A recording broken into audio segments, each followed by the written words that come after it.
as we see that the mode of nutrition is divided into the two types, autotrophs and heterotrophs. Now we study in detail autotrophs. What is the autotroph? Here you can see the autotrophs is combined, made by the two words auto and trophs. Auto means self and troph means nutrition, means self nutrition.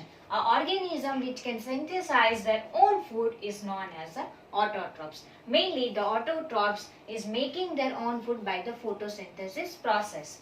Here you can see the photosynthesis process. In that the CO2 and H2O both are combined in the presence of sunlight and chlorophyll. It converts into the carbohydrate and the energy is released. It is considered as a photosynthesis. Now during the photosynthesis, the energy is generated. These energy are utilized for the daily work. While the some remaining energy that is stored in the plant as a form of starch. While in the animals, the remaining energy is stored as a glycogen.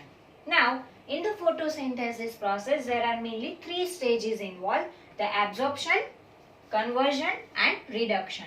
In the absorption state, the chlorophyll absorbs the sunlight from the sun, and the conversion, after the absorb the sunlight, this photolight, or you can say the light energy, is converted into the chemical energy.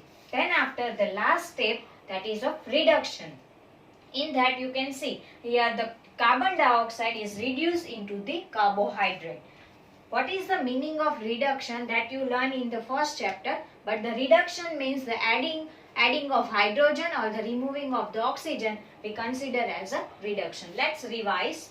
What is the autotrophs? Autotrophs is made by the two words auto and the trophs. Auto means self and the troph means nutrition. The organism who can able to make their own food is considered as a autotrophs. For example of autotrophs, all blue green algae and the all green plant we are considered as a autotrophs. Mostly autotrophs are making their own food by the process called photosynthesis. In the photosynthesis, using of carbon dioxide and water in the presence of sunlight and the chlorophyll, it converted into the carbohydrate, or you can say the glucose. While this process, the energy is released. This energy is utilized by the plant for the daily routine work, and the remaining energy is stored as a form of starch.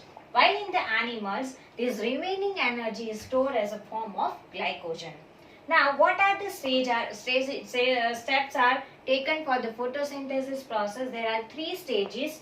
First one, that is absorption, conversion and reduction. In the absorption process, first of all, the chlorophyll absorbs the sunlight. Then after, conversion process is there. In that process, this light energy is converted into the chemical energy. After the conversion of the chemical energy, the reduction process is occur, the reduction of carbon dioxide. After the reduction of carbon dioxide, this carbon dioxide is converted into the carbohydrate. We already see the photosynthesis. Here the equation is given. By that you can see the basic requirement for the photosynthesis process is carbon dioxide, water, sunlight and chlorophyll. Here you can see the CO2 that is come from the stomata. Now what is stomata? Stomata is the pore-like structure which is present on the leaf. That we will study in detail in the next lecture. Now the water that is comes from the soil by the root, and then after it is transferred to the all the parts of the body, or mainly in the leaf. Then after the sunlight, that sunlight comes from the sun. Then chlorophyll, it is already present in the chloroplast. Chloroplast, it is one kind of organelles that we already studied in 9th standard. In the chloroplast, there is a chlorophyll, that is green color pigment. Chlorophyll is present. So these four basic requirements are required for the photosynthesis process. Which basic requirement is required for the photosynthesis process? That is CO2, H2O.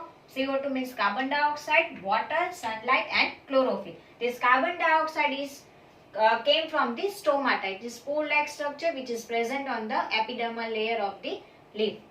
H2O, that is come from the soil by the root. It is transferred to the other parts of the body, and by this also it is go through the leaves as well.